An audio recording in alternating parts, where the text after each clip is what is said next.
Lifestyle brought to you by 25 years of dedicated service. Josie's, always ahead. ആവശ്യത്തിന് ഉപകരിക്കുന്നവനാണ് യഥാർത്ഥ സുഹൃത്ത്. Gold ലോണിന്റെ കാര്യത്തിൽ popular finance.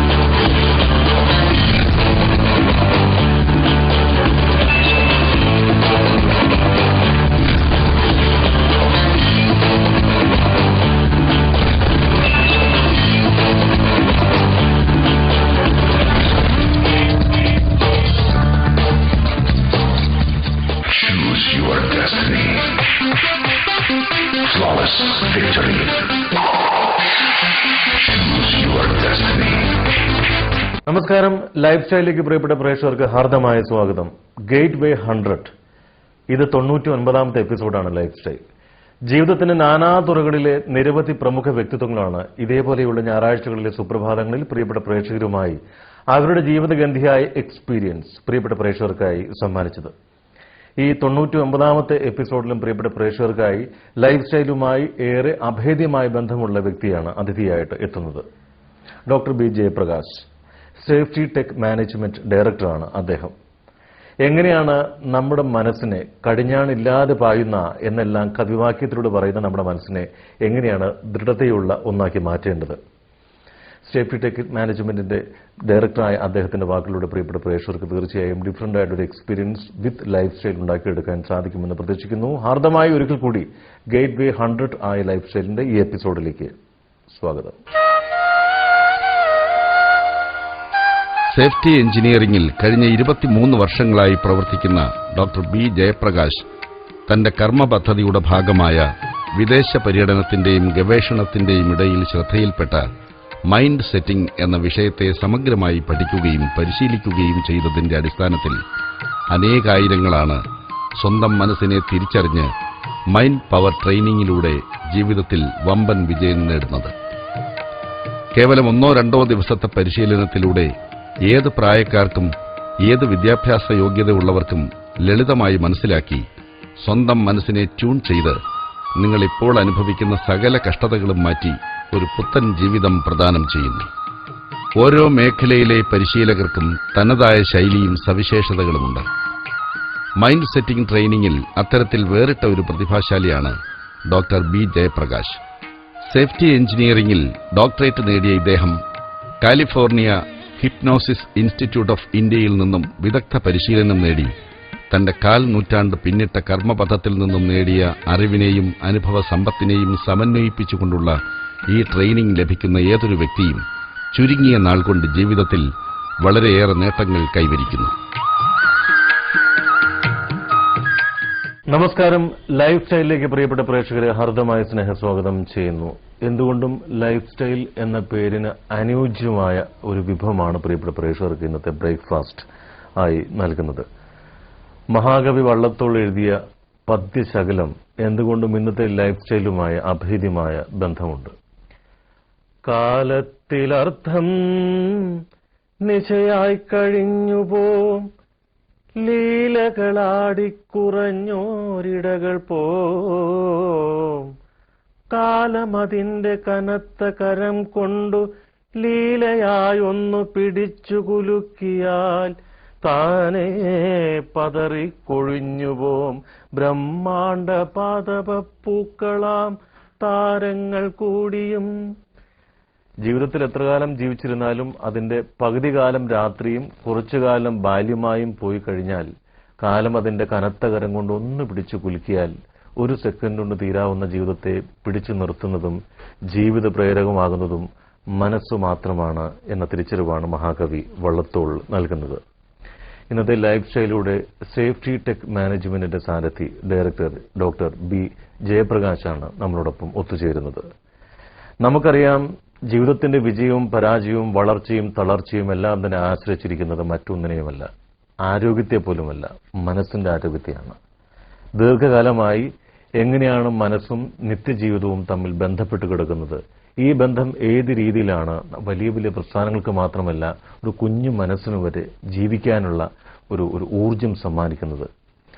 പ്രിയപ്പെട്ട ഡോക്ടർ ബി ജയപ്രകാശിന്റെ സാന്നിധ്യം പ്രേക്ഷകർക്ക് ഏറെ ഉപകാരപ്രദമാകും എന്നുള്ള കാര്യത്തിൽ യാതൊരു സംശയവുമില്ല. സ്നേഹത്തോടു കൂടി അങ്ങേ ലൈഫ് സ്റ്റൈലിലേക്ക് ഹാർദമായി സ്വാഗതം ചെയ്യുകയാണ്.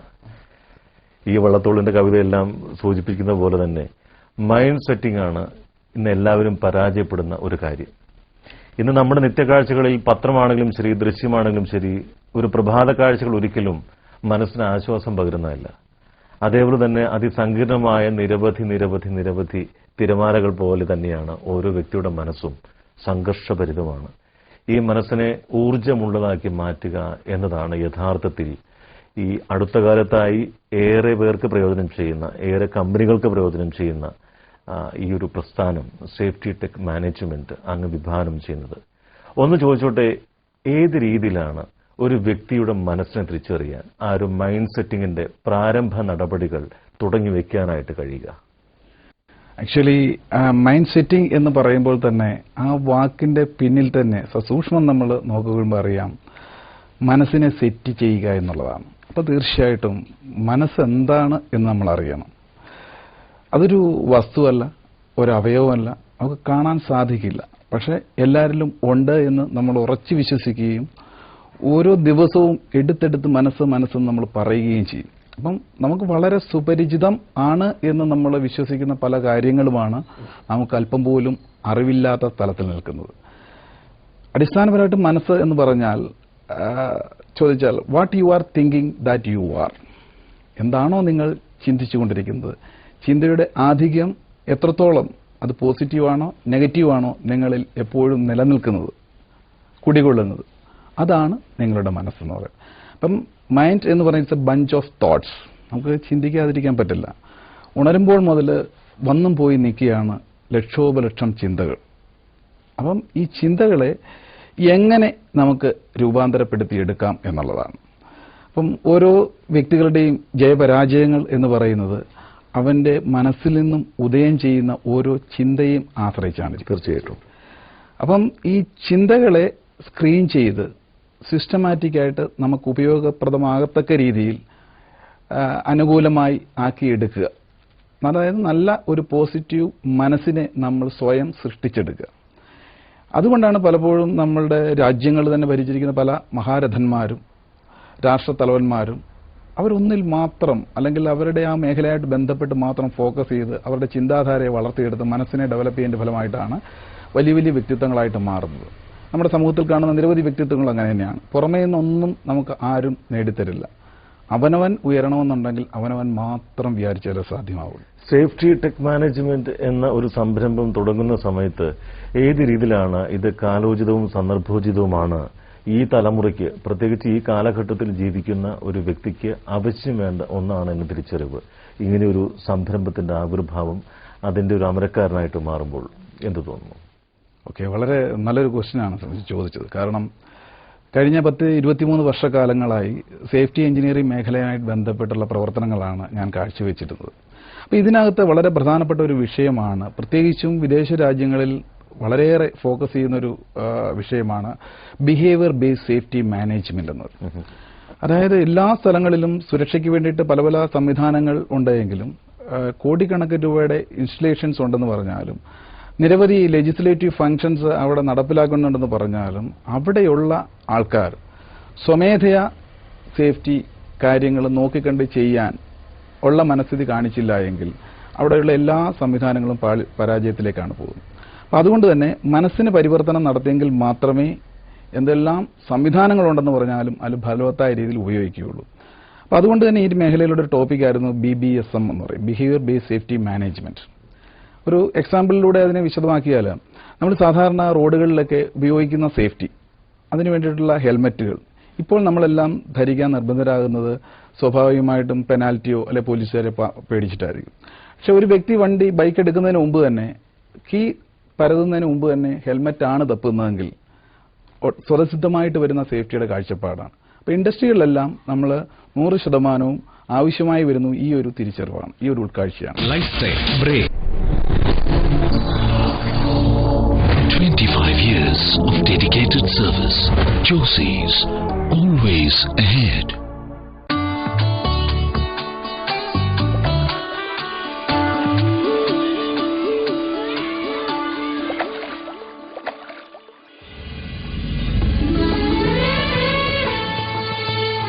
ആവശ്യത്തിന് ഉപകരിക്കുന്നവനാണ് യഥാർത്ഥ സുഹൃത്ത്. ഗോൾഡ് ലോണിന്റെ കാര്യത്തിൽ popular finance. 25 years of dedicated service. Josie's, always ahead. Lifestyle continues. ഓരോ വ്യക്തിയുടെയും വിജയരഹസ്യം അവനവനിൽ കുടികൊള്ളുന്ന മനസ്സിന്റെ തലത്തെ ആശ്രയിച്ചാണല്ലോ ഇരിക്കുന്നത്. അതിനാൽ നാം ആദ്യം സെറ്റ് ചെയ്യേണ്ടത് നമ്മുടെ മനസ്സിനെ തന്നെയാണ്. കൃത്യമായ രീതിയിൽ മൈൻഡ് സെറ്റ് ചെയ്ത ഒരു വ്യക്തിക്ക് ജീവിതത്തിൽ ആഗ്രഹിക്കുന്നതെന്തും ചുരുങ്ങിയ കാലയളവിനുള്ളിൽ നേടിയെടുക്കുവാൻ സാധിക്കുന്നു. നമ്മുടെ മനസ്സിന്റെ ദിവ്യശക്തി തിരിച്ചറിഞ്ഞ് പരിപോഷിപ്പിക്കാതെ എത്ര കഠിനാധ്വാനം ചെയ്താലും ജീവിതത്തിൽ എത്ര പ്ലാനിംഗ് നടത്തിയാലും ഫലം ലഭിക്കുകയില്ല. ഈ ഒരു സത്യം മനസ്സിലാക്കാതെയാണ് ബഹുഭൂരിപക്ഷം ആൾക്കാരും ജീവിതം നയിക്കുന്നത്. സത്യത്തിൽ നമ്മുടെ മനസ്സിന്റെ അപാരതകളും സിദ്ധിയും എത്രത്തോളം ഉണ്ടെന്ന് തിരിച്ചറിയുമ്പോൾ നാം അത്ഭുതപ്പെട്ടു പോകുന്നു. അങ്ങനെ മൈൻഡ് കൺട്രോൾ നേടുന്ന വ്യക്തികൾ സ്വന്തം മനസ്സിനെ വരുതിയിൽ നിർത്തി ഒരു റിമോട്ട് പോലെ പ്രവർത്തിപ്പിച്ച് നേട്ടങ്ങൾ കൊയ്യുന്നു. ഈ training physiology, psychology, law of attraction, NLP തുടങ്ങിയ അമൂല്യങ്ങളായ വിഷയങ്ങളെ അടിസ്ഥാനമാക്കിയാണ് ചിട്ടപ്പെടുത്തിയിരിക്കുന്നത്. നമുക്കറിയാം, നമ്മുടെ നിത്യജീവിതത്തിലെ വാർത്തകളൊന്നും തന്നെ കാഴ്ചയിലും ഒരു പ്രഭാതവും മനസ്സിനും സുഖം തരുന്നില്ല. ഓരോ രീതിയിലുമുള്ള സുരക്ഷിതത്വമില്ലായ്മയുടെ ചിത്രങ്ങളാണ് തരുന്നത്. ഏത് പ്രായക്കാർക്ക് വേണ്ടിയിട്ടുള്ള മൈൻഡ് സെറ്റിംഗ് ആണ് ഈ ഒരു സംരംഭത്തിൽ വിഭാവനം ചെയ്തിട്ടുള്ളത്? ആക്ച്വലി മൈൻഡ് സെറ്റ് ചെയ്യുക എന്ന് പറഞ്ഞാൽ എല്ലാ തുറകളിലുള്ള ആൾക്കാർക്കും, ഏകദേശം ഒരു ബുദ്ധിപരമായി വളർന്നു വരുന്ന 15 വയസ്സ് മുതൽ മുകളിലോട്ടുള്ള എല്ലാ തുറകളിലുള്ള ആൾക്കാർക്കും ഇത് വളരെ അത്യന്താപേക്ഷിതമാണ്. കാരണം ഇപ്പോഴുള്ള നമ്മുടെ ഫാസ്റ്റ് ലൈഫിൽ എല്ലാവർക്കും ടെൻഷനാണ്, തിരക്കാണ്. ഈവൻ ഒരു കൊച്ചു കുട്ടിയോട് പോലും നമ്മൾ ചോദിക്കുക, മോനെ ആ പേപ്പറിങ് എടുക്കുക, എനിക്ക് സമയമില്ല എന്ന് പറയും. അപ്പം ഇത് പോകുന്ന പോക്ക് എന്ന് പറഞ്ഞാൽ നിരവധി സ്ട്രെസ്സുകൾ നമ്മൾ ചെറുതും വലുതുമായിട്ടുള്ളത് ഓരോന്ന് കൂട്ടുന്നതനുസരിച്ച് അത് അസുഖങ്ങളായിട്ടാണ് മാറുന്നത്. അസുഖങ്ങൾ ഒരിക്കലും രോഗമല്ല, പക്ഷെ അത് കണ്ടിന്യൂ ചെയ്ത് പോകുമ്പോൾ അത് രോഗമായിട്ട് മാറുകയും ചെയ്യും. അപ്പം എല്ലാ തുറകളിലുള്ള ആൾക്കാർക്കും ഇത് വളരെ പ്രധാനപ്പെട്ട ഒരു സംഭവമാണ്. മൈൻഡിനെ സെറ്റ് ചെയ്ത് എത്രയും നേരത്തെ നമ്മൾ സെറ്റ് ചെയ്ത് കറക്റ്റ് ചെയ്യാൻ സാധിച്ചാൽ അത്രയും നേരത്തെ നമ്മൾ രക്ഷപ്പെട്ടു എന്ന് വേണം പറയാനായിട്ട്. ചില വ്യക്തിത്വങ്ങളെ നമ്മൾ ശ്രദ്ധിച്ചറിയാൻ പറ്റും, അഘോരാത്രം പണിയെടുക്കുന്നുണ്ടാവും, പക്ഷെ അതിന് ആനുപാതികമായിട്ടുള്ള മെച്ചം, നേട്ടം അത് മാനസികമായിട്ടും ഭൗതികമായിട്ടും അവർക്കൊന്നും എത്തിച്ചേരില്ല. എങ്ങനെ ജീവിച്ചു പോകുന്നു എന്നുള്ളതല്ലാതെ ദുരിതങ്ങളും കഷ്ടതകളും ഒഴിഞ്ഞിട്ട് നേരം ഉണ്ടാവില്ല. പക്ഷെ ചില വ്യക്തിത്വങ്ങളെ ശ്രദ്ധിച്ചറിയാൻ പറ്റും, കുറച്ച് കാര്യങ്ങളൊക്കെ ചെയ്യുന്നുണ്ടാവുള്ളൂ, പക്ഷേ കൂടുതൽ നേട്ടങ്ങൾ അവർക്ക് ചുറ്റും വന്നെടുത്തുകൊണ്ടിരിക്കുന്നതായിട്ട് കാണാൻ സാധിക്കും. അപ്പോൾ ഇതെല്ലാം പുറപ്പെടുന്നത് ഓരോ വ്യക്തികളിലും അന്തർലീനമായിരിക്കുന്ന മനസ്സിന്റെ തലത്തെ ആശ്രയിച്ചാണ്. ഇത് സ്വയം നമ്മൾ ബോധ്യപ്പെട്ടു കഴിഞ്ഞാൽ അന്ന് മുതൽ നമ്മൾ കറക്റ്റ് ചെയ്ത് ജീവിക്കാൻ തുടങ്ങും. ആക്ച്വലി ഇത് മറ്റൊരു പുറമേ നിന്നുള്ള എൻഫോഴ്സ്മെന്റിന്റെ ആവശ്യമില്ല. അവനവന്റെ യൂസേഴ്സ് മാനുവൽ നമ്മൾ അറിഞ്ഞു പെരുമാറുക എന്നുള്ളതാണ്. പലപ്പോഴും നമുക്കറിയാം, നമ്മൾ നിത്യം ഉപയോഗിക്കാറുള്ള നിരവധി ഉപകരണങ്ങൾ ലൈക്ക് മൊബൈൽ അല്ലെങ്കിൽ ടെലിവിഷൻ, എയർ കണ്ടീഷണർ അല്ലെങ്കിൽ വാഷിംഗ് മെഷീൻ, ഇതിനൊക്കെ ഇതോടൊപ്പം പർച്ചേസ് ചെയ്യുമ്പോൾ ഒരു മാനുവൽ കിട്ടാറുണ്ട്, യൂസേഴ്സ് മാനുവൽ. നമുക്ക് ആ മാനുവൽ കൃത്യമായ രീതി, ഓരോ കമ്പനിക്കാരും ഓരോ വിധത്തിലുള്ള മാനുവലും അതിൻ്റെ ഫീച്ചേഴ്സും ഒക്കെയാണ് ഡെവലപ്പ് ചെയ്യുന്നത്. ഇത് കൃത്യമായ രീതിയിൽ മനസ്സിലാക്കി അതിന് ആനുപാതികമായി ആ മെഷീനെ പ്രവർത്തിപ്പിക്കുമ്പോൾ മാത്രമേ അതിന് എക്സാക്റ്റ് ആയിട്ടുള്ള നമുക്ക് അതിന്റെ യൂസ് നടക്കുകയുള്ളൂ, അല്ലെങ്കിൽ പരിപൂർണമായിട്ട് അതിന്റെ ടെക്നോളജി കംപ്ലീറ്റ് നമുക്ക് മനസ്സിലാവുള്ളൂ. തന്നല്ല ഇത് കേടാകാതിരിക്കത്തുള്ളൂ. പലപ്പോഴും നമ്മുടെ സിസ്റ്റം വലിയൊരു സിസ്റ്റമാണ്. ഇന്ന് വരെ മനുഷ്യൻ കണ്ടുപിടിക്കപ്പെട്ടിട്ടില്ല പരിപൂർണമായിട്ട് ഇതിന്റെ കഴിവുകളും അപാരതകളും. ഈ അറ്റ്ലീസ്റ്റ് നമ്മളെ പറ്റിയുള്ള നമ്മുടെ മനസ്സിന്റെ ആ ഒരു യൂസേഴ്സ് മാനുവൽ തിരിച്ചറിയാതെയാണ് നമ്മൾ ഈ സിസ്റ്റത്തെ നമ്മൾ പലരും ഒരു 95% ആൾക്കാർ ഉപയോഗിക്കുന്നത്. അതുകൊണ്ട് തന്നെ പരിപൂർണമായിട്ട് അതിന്റെ പ്രയോജനം നമുക്ക് ലഭ്യമാകാതെ പോകുന്നു. പലപ്പോഴും പറയാറുണ്ട് ഡോക്ടർ, ഫസ്റ്റ് ഇംപ്രഷനാണ് ഏറ്റവും കൂടുതൽ ഒരാളെ ഇഷ്ടപ്പെടുക എന്നുള്ളത്. നമ്മളൊരാൾ ഫോൺ ചെയ്യുമ്പോൾ തന്നെ നമുക്ക് അലോ എന്ന് കേൾക്കുമ്പോഴേ അറിയാം അദ്ദേഹത്തിന് മനസ്സ് ഏത് രീതിയിലാണ് ഇരിക്കുന്നത് എന്നുള്ളത്. അതേപോലെ തന്നെയാണ് ഒരു ഓഫീസിലേക്ക് കയറി ചെല്ലുമ്പോഴും വീട്ടിലേക്ക് കയറി ചെന്ന് കോളിംഗ് ബെല്ലടിച്ച് വാല് തുറക്കുമ്പോഴേ നമുക്ക് അറിയാൻ പറ്റും എങ്ങനെയാണ് മനസ്സിരിക്കുന്നത് എന്നുള്ളത്. തീർച്ചയായിട്ടും അതുകൊണ്ട് തന്നെ ഒരു വ്യത്യസ്തമായ തലങ്ങളിൽ കൂടിയിട്ട് മാത്രമേ ഒരു മൈൻഡ് സെറ്റിംഗ് സാധ്യമാകൂ. എന്തൊക്കെയാണ് ഇതിന്റെ ഒരു മെത്തേഡ്സ്? അതായത് സാധാരണ ഒരു വിഷയം പഠിപ്പിക്കുന്നത് പോലെ നമുക്ക് ഇത് പഠിപ്പിക്കാൻ പറ്റില്ല. കാരണം വ്യക്തികൾക്ക് ബോധ്യമാകണം ഈ ട്രെയിനിങ്ങിൽ നടക്കുന്ന കാര്യങ്ങൾ, അല്ലെങ്കിൽ അവർ സ്വയം ഉൾക്കൊള്ളണം. മനസ്സിന്റെ തലം ഇതാണ്, സ്വയം മനസ്സിലാക്കുമ്പോൾ മാത്രമേ ഇത് അവർ തുടർന്ന് കൊണ്ടുപോകുള്ളൂ. അല്ലെങ്കിൽ വരുന്ന പ്രശ്നം എന്ന് വെച്ച് കഴിഞ്ഞാൽ അത് കണക്ക് ലോങ് ഒരു പ്രോസസ്സ് ആണെങ്കിലും അവർ കണ്ടിന്യൂ ചെയ്യില്ല. അപ്പോൾ അതുകൊണ്ട് നമ്മൾ പവർ പോയിന്റ് പ്രസന്റേഷനിൽ വിഷ്വലൈസ് ചെയ്തിട്ടാണ് പ്രോഗ്രാമുകളെല്ലാം അവതരിപ്പിക്കാറുള്ളത്. നിരവധി ആക്ടിവിറ്റീസും അത് കണക്ക് പ്രാക്ടിക്കൽ മെത്തേഡുകളും ഇതിനകത്ത് അപ്ലൈ ചെയ്യാറുണ്ട്. അതായത് നമ്മുടെ മൈൻഡിന്റെ തിയറി എന്താണ്, അതിന് conscious mind, sub conscious mind, primitive mind, ഇത് ഓരോ തലങ്ങളിലും എന്തെല്ലാം മെസ്സേജസ്, എത്രത്തോളം മെസ്സേജസ് ആണ് സ്റ്റോർ ചെയ്യുന്നത്, അതിലോട്ട് നമ്മൾ കമാൻഡ് കൊടുത്തു കഴിഞ്ഞാൽ അതിന് റിസൾട്ട് കിട്ടുമോ, ഇതെല്ലാം തന്നെ നമ്മൾ ക്ലാസ്സിൽ പ്രൂവ് ചെയ്യുന്നുണ്ട്. അങ്ങനെ സ്വയം ബോധ്യപ്പെടുമ്പോൾ മാത്രമേ അവർ അത് മനസ്സിലേറ്റി തുടർന്ന് കൊണ്ടുപോവുകയും ജീവിതത്തിൽ മാറ്റം വരികയും ചെയ്യുള്ളൂ. ഈ ക്ലാസ്സിൽ പങ്കെടുക്കുന്ന എല്ലാ വ്യക്തികളും 100% ഇത് സ്വയം ബോധ്യപ്പെട്ട് തൊട്ടടുത്ത ദിവസം മുതൽ ജീവിതത്തിൽ ആകമാനം മാറ്റം വരുത്താനായിട്ട് ശ്രമിക്കും എന്നുള്ളതാണ്. അതുകൊണ്ട് തന്നെ അതുതന്നെയാണ് ഇതിന്റെ ഏറ്റവും വലിയൊരു വിജയം എന്ന് പറയുന്നത്. ഡോക്ടർ, നമ്മൾ മലയാളികൾ എപ്പോഴും പാരമ്പര്യമായി വിശ്വസിക്കുന്ന ചില മാമൂലുകൾ തുടരുന്നവരാണ്. ചിലരുടെ അഹങ്കാരം, ചിലരുടേതായിട്ടുള്ള അഹംഭാവം, ചിലരുടേതായിട്ടുള്ള കുലീനമായ ചിന്താഗതികൾ, ചില ദുർവാശികളും അതുപോലെ തന്നെ വിശ്വാസങ്ങളും ഒക്കെ തന്നെ. നമ്മുടെ രാഷ്ട്രീയ രംഗത്തും അതേപോലെ സാംസ്കാരിക രംഗത്തും ഒക്കെ തന്നെ ഇങ്ങനെയുള്ള പിടിവാശികൾ മനസ്സ് അനുവദിച്ചു കൊടുക്കാത്ത ചിത്രങ്ങളുണ്ട്. തീർച്ചയായിട്ടും ഒരു മൈൻഡ് സെറ്റിങ്ങിന് അവരൊക്കെ വിധേയരാകാൻ ശ്രമിച്ചു കഴിഞ്ഞാൽ തീർച്ചയായിട്ടും മനസ്സിനെ കുറച്ചും കൂടി വിശാലമായി പറത്തിവിടാൻ സാധിച്ചേക്കാം. എന്ത് തോന്നുന്നു ഡോക്ടർ? 100% ശരിയാണത്. 100% ഗ്യാരണ്ടി. കാരണം നമ്മളുടെ, ഞാൻ ആദ്യം തുടക്കത്തിൽ പറഞ്ഞ കണക്ക് തന്നെ ജയപരാജയങ്ങളുടെ എല്ലാം അടിത്തറ മനസ്സിൽ നിന്ന് ഉദിക്കുന്ന ആശയങ്ങളാണെന്ന് പറഞ്ഞു. ഇപ്പം നമ്മൾ അനുഭവിക്കുന്ന ദുരിതങ്ങളും കഷ്ടതകളും എന്തും ആയിക്കോട്ടെ, അതൊരു പക്ഷേ സാമ്പത്തികമാകാം, നമ്മുടെ തൊഴിൽപരമാകാം, എന്തെങ്കിലും തുടങ്ങി വെച്ച കാര്യങ്ങൾ പൂർത്തീകരിക്കാനുള്ളതാകാം, നമ്മളോടൊപ്പമുള്ള വ്യക്തികൾ നമ്മളോടൊപ്പം മാച്ച് ആകുന്നില്ലായിരിക്കാം മാനസികമായിട്ട്, അല്ലെങ്കിൽ നിരവധി ദുരിതങ്ങളും കഷ്ടതകളും ഗ്രഹപ്പിഴകളും അടിക്കടി വിട്ടുമാറാതെ വന്നുകൊണ്ടിരിക്കുന്നു, അകാരണമായ മൂഡ് ഓഫ്, സ്പെസിഫിക് റീസൺ ഒന്നും കൂടാതെ തന്നെ അസ്വസ്ഥരാകുക, പിന്നെ അതോടൊപ്പം തന്നെ ശാരീരികമായിട്ട് നമ്മൾ അനുഭവിക്കുന്ന ചെറിയ ചെറിയ പ്രശ്നങ്ങൾ, അതായത് മൈൽഡ് ഇറിറ്റേഷൻ, ഹെഡേക്കുകൾ, കഴുത്ത് വേദന, തോട് വേദന, ഇതെല്ലാം മനസ്സിൽ നിന്ന് വരുന്ന സംഭവത്തിലൂടെയാണ്. ഇങ്ങനെ നമ്മൾ എന്തിനിറങ്ങി തിരിച്ചെന്ന് പറഞ്ഞാലും ഒരു ഗതിയും രക്ഷയും കിട്ടുന്നില്ലല്ലോ. അതിനു വേണ്ടിയിട്ട് പലപ്പോഴും നമ്മൾ പല പല കാര്യങ്ങൾ പുറമേ ആശ്രയിക്കും. ഈ സന്ദർഭത്തിലാണ് നമ്മുടെ ഈ ഒരു ട്രെയിനിങ് അല്ലെങ്കിൽ മൈൻഡ് സെറ്റിംഗ് സ്വയം ഏറ്റെടുക്കുന്ന വ്യക്തികൾ, തിരിച്ചറിയുന്ന വ്യക്തികൾ ഇതിൽ നിന്നെല്ലാം പരിഹാരം സ്വയം കണ്ടെത്തുകയാണ്. അവർക്ക് പോലും അറിയില്ല പരിസരത്ത് നിന്ന് എങ്ങനെയാണ് ഇത് സാധിച്ചെടുക്കുക എന്നുള്ളത്. അവസരങ്ങൾ വന്നു ചേരുകയാണ് ചെയ്യുന്നത്. കാരണം നമ്മുടെ ഉള്ളിലുള്ള നെഗറ്റീവ്സിനെ കംപ്ലീറ്റ് കളയണം. ഇതിനു വേണ്ടിയിട്ട് എനിക്ക് വേണ്ട ഒരേ ഒരു ഗ്യാരണ്ടി ഇത്രയേ ഉള്ളൂ, നിങ്ങൾ എന്തെങ്കിലും ത്യജിക്കാൻ തയ്യാറുണ്ടോ ഇതിനായിട്ടെന്നുള്ളത്. എന്തെങ്കിലും ത്യജിക്കാതൊന്നും നമുക്ക് നേടാൻ പറ്റില്ല.